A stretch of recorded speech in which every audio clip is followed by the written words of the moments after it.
Nabi yang mana? Enggak, terakhir. Salah. Tebak-tebak aja, ngapa gratis ini loh, Bang? Abu Kilabah. Baru mau jawab. Nggak nemu ini. Abu Kilabah itu matanya sama seperti ini. Matanya buta, tangan buntung, kaki buntung. Ada seseorang musafir melewati jalan padang pasir menemui Abu Kilabah dalam keadaan di kemah, satu kemah. Lagi tiduran, mata nggak ada, tangan nggak ada, kaki nggak ada. Musafir ini bertanya, Anda lagi ngapain berkemah di tengah padang pasir ini? Kemana mata Anda? Di mana tangan Anda? Di mana kaki Anda? Apa jawab Abu Kilabah? Semuanya sudah takdir Allah. Saya bisa minta tolong kepada Anda. Dia tanya kepada musafir itu. Kata musafir, apa yang Anda minta tolong kepada saya? Carikan anak saya. Ini padang pasir luas, dan kalau ada manusia yang kecil, itu anak saya. Mata saya tak melihat, kaki saya tak bisa jalan, tangan saya juga tak bisa meraba. Tolong dicarikan. Dia muter tuh dari kemahnya, orang musafir tuh dimintain tolong cari. Ternyata anaknya lagi dimakan singa. Dimakan singa. Dikerubutin singa, tinggal tulang belurang, dagingnya pada putus, darahnya pada berceceran. Ini musafir, dia menduga ini nih pasti nih anak kecil yang dicari oleh ayahnya yang ada di kemah tadi yang matanya buta. Dia balik ke kemah, ya, dia nggak berani juga datengin singa, mau jadi korban yang kedua. Dia balik lagi ke kemah, saya sudah menemukan anak Anda. Di mana anak aku? Tapi saya tak berani mendekatinya karena singa sedang memburu anak Anda dan habis semua tubuh anak Anda. Apa jawab itu Abu Kilabah? Alhamdulillah. Alhamdulillah. Kalau kita, Bu, jawabnya inna lillah. Abu Kilabah jawabnya alhamdulillah.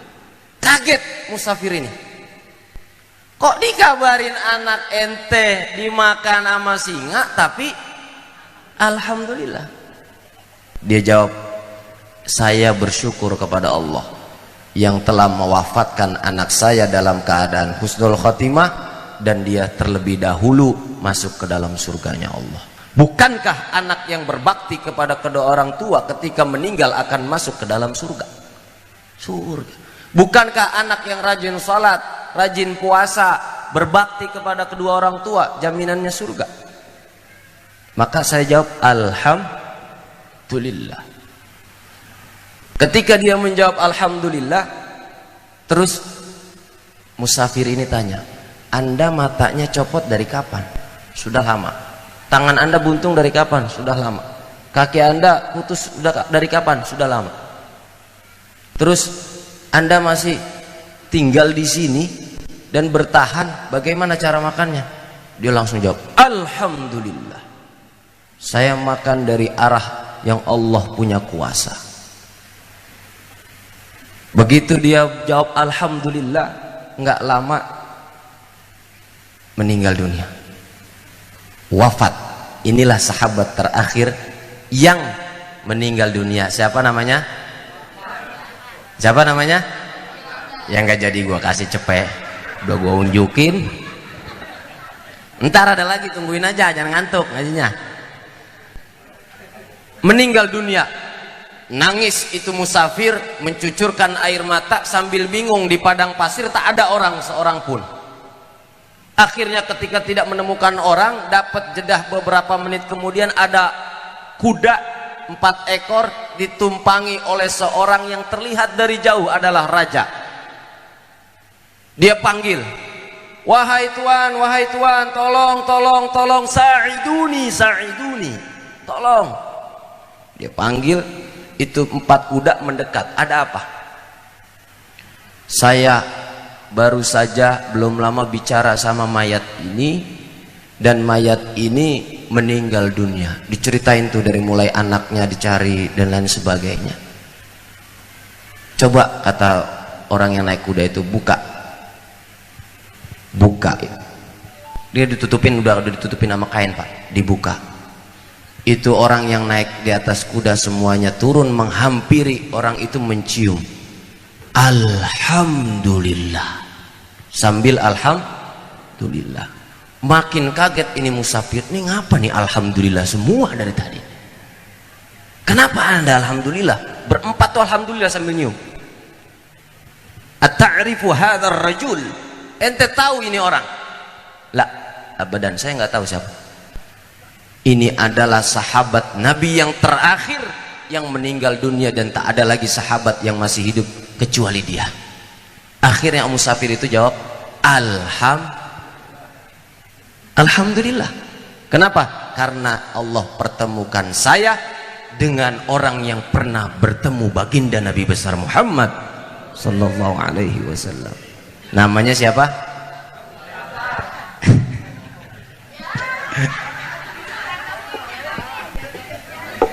Pak Kapolsek, kasih apa enggak ini?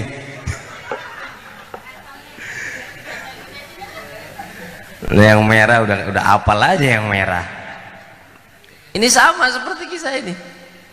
Jadi mata yang cacat, kaki, ke situ masukinnya. Alhamdulillah. Bu, jangan nyesel nanti, hubungin aja Haji Yono ya.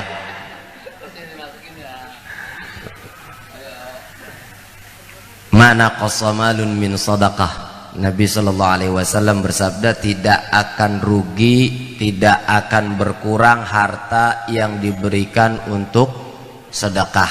Ini ada malaikat khusus tiap subuh itu turun. Ngapain?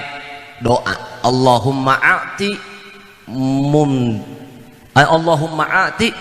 mumsikan talafan. Oh ya Allah, berikanlah, Allahumma a'ti munfiqan khalafan. Maaf. Oh ya Allah, berikanlah orang yang rajin infak gantinya. Wah, Pak Kapolsek dompetnya semuanya ditaruh itu kayaknya. Alhamdulillah. Lihat, 100 orang ya alhamdulillah Pak. Nomor rekening saya masih yang lama Pak, 6. Belum ganti. Alhamdulillah aja dulu, belum transfer juga alhamdulillah, nggak apa-apa. Nah ini Allahumma ati munfiqan khalafan. Malaikat tiap subuh itu turun. Ya Allah, ganti orang yang suka nafkah dengan yang lebih baik. Amin. Yang malam ini ngasih gocap, besok dapat gope. Lusa dapat 5 juta. Bulan depan dapat 5 miliar. Amin aja susah loh. Gimana suruh ngasih? Yang ngasih cepet, bulan depan dapat 1 juta. 2 bulan lagi dapat 10 juta. 3 bulan lagi dapat 1 miliar. Amin ya robbal. Gedein hati aja dulu. Udah duit kagak ada, hati kecil lagi. Lanjut ini. Udah ya. Ayo. Berapa menit lagi aja? 10 daqaik, 10 menit lagi. Qala al-Arif Ibnu Athaillah fi kitabih At-Tanwir. Nah, inilah yang Imam Athaillah punya hikam bilang begini. Rubbama a'taka famana'ak. Boleh jadi Allah memberimu kelebihan, padahal Allah itu adalah sedang menghalangimu dari hidayahnya. Wa rubbama mana'aka fa'atak. Boleh jadi Allah tidak mengkabulkan doamu, padahal itu hakikat pengkabulan dari Allah. Jadi orang yang matanya buta, kakinya buntung, tangannya buntung, dia bisa bahagia. Kenapa kita yang diberikan kelebihan secara fisik tidak bisa bahagia? Hidup gerutu mulu, gerutu. Apa gerutu? Ngedumel mulu, ngedumel. Kapan syukurnya? Kapan alhamdulillahnya? Kapan bisa bahagia? Ingat, bahagia itu tercipta karena syukur, bukan bersyukur. Bukan bahagia dulu baru kita bersyukur, tapi kita bersyukur dulu, maka hidup kita akan insya. Terakhir, marrat imra'atun hamilatun waladaha ala Rasulillah. Ada orang perempuan bawa anaknya menghadap Rasulullah.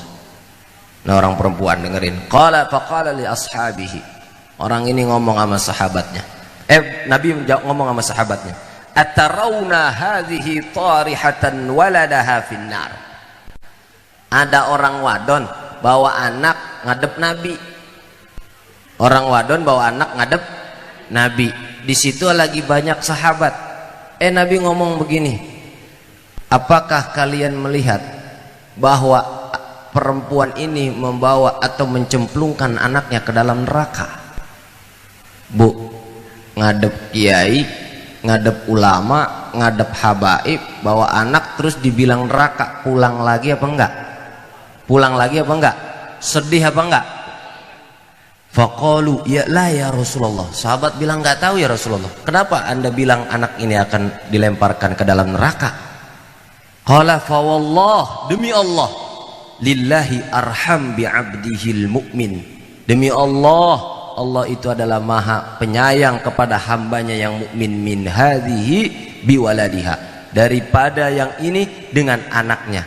Qala al-arif al-madhkur wa innama yuqda 'alaiha bil ibtila wal imtihan lima lahu 'indahu minal fadli wal imtinan, yaitu hanya saja ditetapkan ujian bala itu kepada orang karena ada di sisinya keutamaan dan kelebihan. Kenapa Nabi bilang ini anak masuk ke dalam neraka?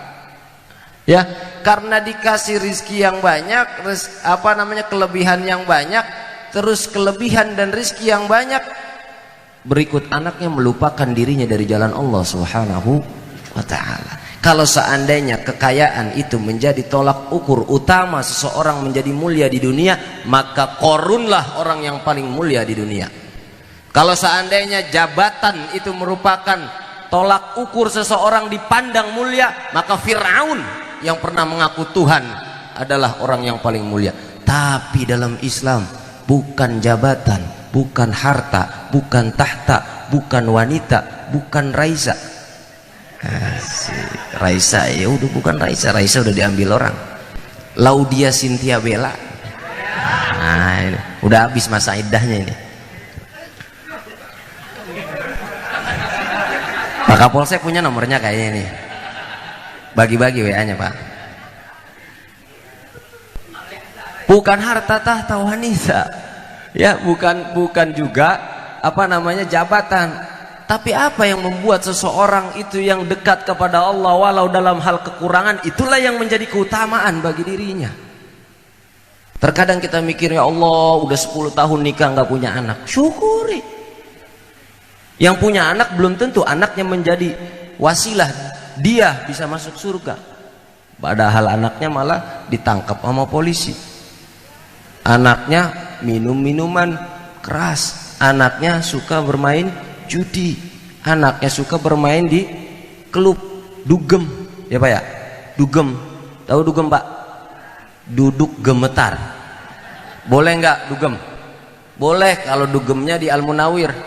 Kan kita tadi gemetar di awal, la ilaha illallah, la ilaha il. Gemetar nggak? Gemetar nggak? Insya Allah hati kita gemetar. Amin. Wa min hikamihi aidan radhiyallahu anhu wurudul faqa a'yadul muridin wa fiha aidan rubbama a'taq famana' wa rubbama mana'ak fa'ata. Yushiru bihadza ila anna minnatallahi ta'ala ala man ikhtarahu min khalqihi bil ma'arif ar-rabbaniyati wal asraril ilahiyah. Isyarat ini menunjukkan pemberian Allah itu diberikan kepada yang dipilihnya dari makhluknya dengan kelebihan-kelebihan atau pengetahuan rabbaniyah dan rahasia-rahasia ilahiyah. Ada muta'alluqi qulubihim bizinatid dunya wa tahsiliha wa zakharifiha. Ketiadaan hubungan hati kalian dengan perhiasan dunia, kelebihan dunia dan seluruh apa yang ada di isi dunia ini, anna tajarrudahum anhum biqulubihim ay huwa ainul atiyah. Itulah pemberian yang sejatinya. Walidzalika qala Sayyidi Mustafa Al-Bakari fi qasidatihi al-amziyah allati matla'uha. Mustafa Al-Bakari berkata, abal qalbu illa hubbu da'dun wa asma'u. Aba qalbu, hati ini menolak kecuali cinta kepada da'dun wa asma. Nih pujangga syair lagi ngomong nih. Sana'i alaika ya malihatu hubbin. Pujianku kepada engkau, alaiki ya malihatun wajibun. Pada engkau wahai yang manis, itu adalah hal yang wajib. wa hubbi laki fardun ala kulli ajza'i, cintaku padamu itu adalah keutamaan bagi seluruh anggota tubuhku. Ila an qala wa man'uka fit tahqiq dza'ainu i'ta'in, sedangkan engkau menolak cintaku itu adalah pemberian yang hakiki. Wallah yuwaffiquna lima yuhibbu wa yarda bimanhihi wa karami. Allah itu memberikan taufik kepada kita apa yang ia cintai dan ia ridhai. Amin ya rabbal. Terakhir saya tutup kisah as-sahabat Nabi, pengembala yang asalnya miskin jadi orang kaya. Yang bisa jawab masih ada nih, gue ucapin. Ayah siapa? Tal, sini.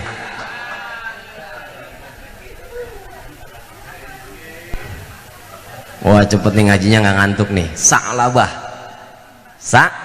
Siapa Pak?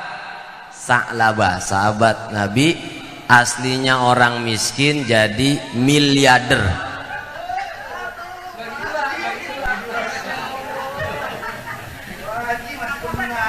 Kapolsek nambahin nggak? Jangan tanya.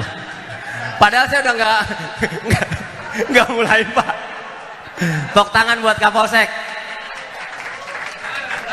Alhamdulillah, orang laki duduk di depan kalah sama orang wadon belakang. Gimana urusan? Ya udah, Sa'labah orangnya miskin, rajin ibadah, setiap sholat jamaah ada di belakang Nabi.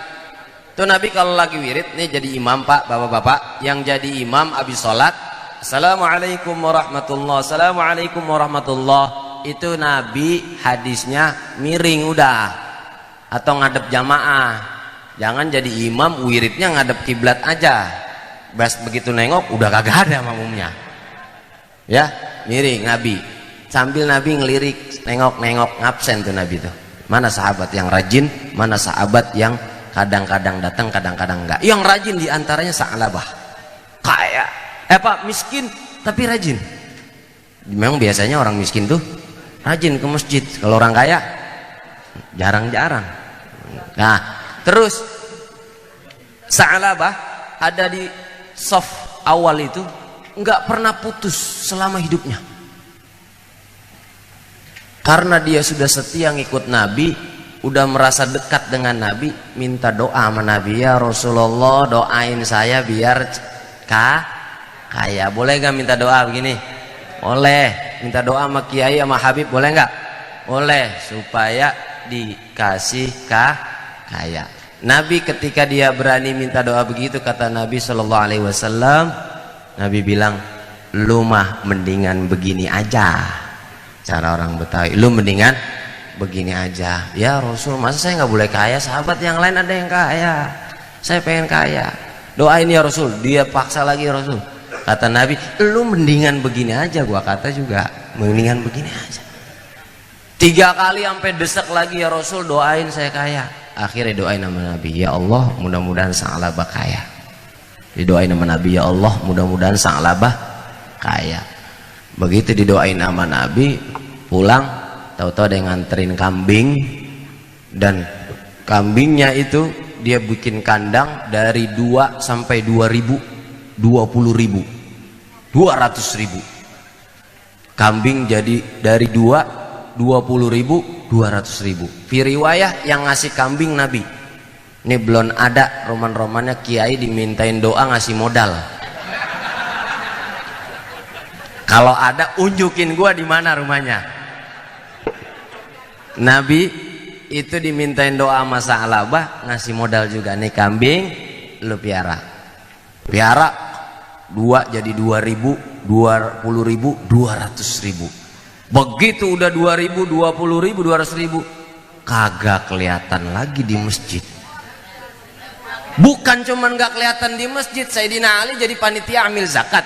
Kata Nabi, lu mintain tuh Sa'labah orang kaya sekarang, udah kagak pernah kelihatan di masjid. Paranin rumahnya. Kata Sa'labah apa? Duit gua, banda gua. Biarin yang miskin tetap miskin, ngapain pakai kita bagi? Tuh omongan udah kaya sombong, kaya nggak pantas dong, kaya sombong, nggak pantas dong. Nah, dia dimintain zakat malah nolak. Ya Allah, kata Nabi, gua kata juga apa, mendingan bahagialah orang-orang miskin. Alhamdulillah, jadi rajin ngaji. Coba kaya datang apa kagak? Belum tentu ya. Mudah-mudahan manfaat ngaji malam hari ini dan kita lebih meningkat bersyukur kepada Allah Subhanahu wa taala. Amin ya rabbal alhamdulillah. Assalamualaikum warahmatullahi wabarakatuh.